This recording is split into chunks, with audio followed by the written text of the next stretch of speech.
Saudara-saudariku yang terkasih, hari ini Senin 28 Oktober 2024. Saya Romo Siga dari Paroki Santo Yusuf, Surabaya.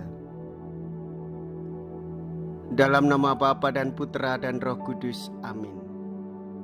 Pengikut Kristus sejati lebih suka dirugikan daripada merasa dihina.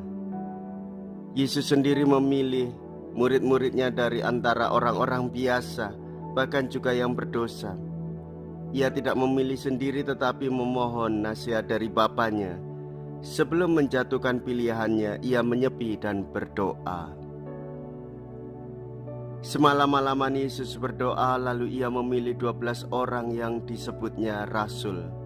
Mea culpa, mea culpa, mea maxima culpa. Marilah kita berdoa. Allah Bapa Maha Pengasih, orang-orang yang terbelenggu dosa dibebaskan berkat sabda penyembuhan-Mu.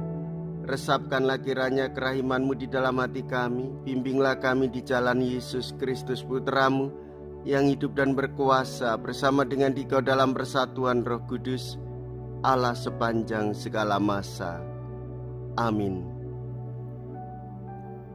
Tuhan bersamamu dan bersama rohmu. Inilah Injil suci menurut Lukas. Dimuliakanlah Tuhan. Lukas bab 6 ayat 12 sampai dengan ayat 19. Sekali peristiwa Yesus mendaki sebuah bukit untuk berdoa. Semalam-malaman ia berdoa kepada Allah. Keesokan harinya ketika hari siang ia memanggil murid-muridnya dan memilih dari antara mereka 12 orang yang disebutnya rasul. Mereka itu ialah Simon yang diberinya nama Petrus, Andreas saudara Simon, Yakobus dan Yohanes, Filipus dan Bartolomeus, Matius dan Thomas, Yakobus anak Alfeus, dan Simon yang disebut orang Selot, Yudas anak Yakobus dan Yudas Iskariot yang kemudian menjadi pengkhianat. Lalu Yesus turun bersama mereka dan berhenti pada suatu tempat yang datar. Di situ berkumpul sejumlah besar murid-muridnya dan banyak orang lain yang datang dari seluruh Yudea dan dari Yerusalem dan dari daerah pantai Tirus dan Sidon. Mereka datang untuk mendengarkan Dia dan untuk disembuhkan dari penyakit mereka. Juga mereka yang kerasukan roh-roh jahat mendapatkan kesembuhan. Dan orang banyak itu berusaha menjamah Dia, sebab daripadanya keluar suatu kuasa, dan semua orang itu disembuhkannya. Demikianlah sabda Tuhan. Terpujilah Kristus.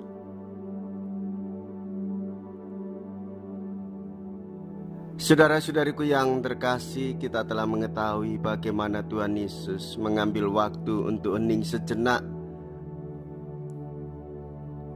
membuat satu keputusan besar. Ia memohon kepada Bapanya dalam doanya, dalam keheningannya, lalu memilih 12 rasul. Demikian juga ia berjumpa dengan sejumlah murid-murid yang lain yang datang dari berbagai daerah. Saudara-saudariku yang terkasih, kita sebagai orang yang beriman belajar dari Tuhan Yesus soal keheningan, berdoa, dan keberanian untuk membuat satu keputusan. Apa yang diputuskan oleh Tuhan Yesus adalah benar adanya. Jika suatu kelak ada muridnya yang mengkhianati, itu adalah kehendak bebas dari murid itu sendiri. Dan kita sebagai orang beriman hendaklah merasakan kehendak bebas itu. Ambillah waktu untuk hening, berdoa, baru sesudah itu membuat satu keputusan yang besar. Keputusan besar jika kita mengikut sertakan Tuhan di dalam hidup kita, maka sungguh itu suatu keputusan yang tepat dan bijaksana.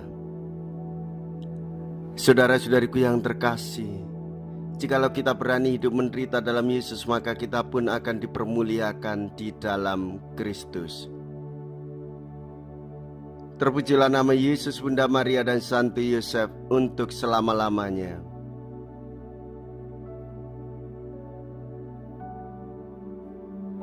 Marilah kita berdoa.